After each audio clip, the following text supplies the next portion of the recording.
We've all made mistakes. Here are 3 tips to make this year the year that you forgive yourself.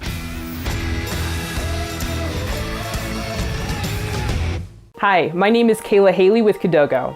Are you a procrastinator or a perfectionist? I'll tell you that I'm both. Whether big or small, one thing that we all have in common is that we've made some pretty big mistakes in our lives. For me, some of my biggest mistakes have happened just in the last 4 years.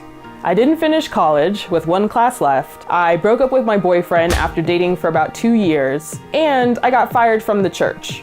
During that time in my life, I felt like a pile of junk. I was embarrassed, I felt full of shame, and it really impacted my relationship with God. During those dark times, there were 3 things that I did to help forgive myself and free myself from all my baggage. And you know what? I'm living my best life, and I'm gonna share those 3 things with you.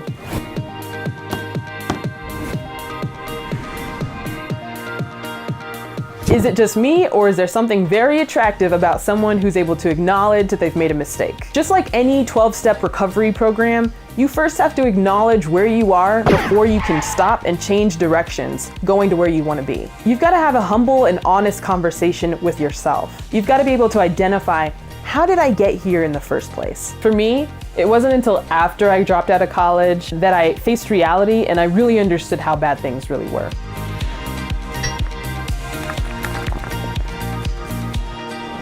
You know what, guys? I know we're a bunch of proud people, but you've got to apologize. You've got to apologize to God. You've got to apologize to all the people that you've hurt. Weirdly enough, you need to apologize to yourself. This last part is crucial. We're all in a state of becoming. Yes, you owe it to Jesus, but you also owe it to yourself to be your best. Apologizing to yourself demands a response. This is also how you can love yourself. As a Christian, I knew my sins were forgiven, but I just didn't feel like I was forgiven. It took 2 years before I finally accepted that God had already forgiven me, at which point I had then given myself permission to forgive myself. Real repentance comes with actions. You know, I love the story of Zacchaeus. If you haven't read the story, pause this video and go read Luke chapter 19, 1 through 10. When Zacchaeus repented, Jesus restored his true identity. This man too is a son of Abraham. I didn't just apologize to the people directly affected. I also decided to apologize to the folks who may not have even known, but also might have been affected. And you know what? When I did, I felt like my identity was restored. I hope these 3 tips help you to forgive yourself and to also get out of this dark time. If you like this video, go ahead and subscribe.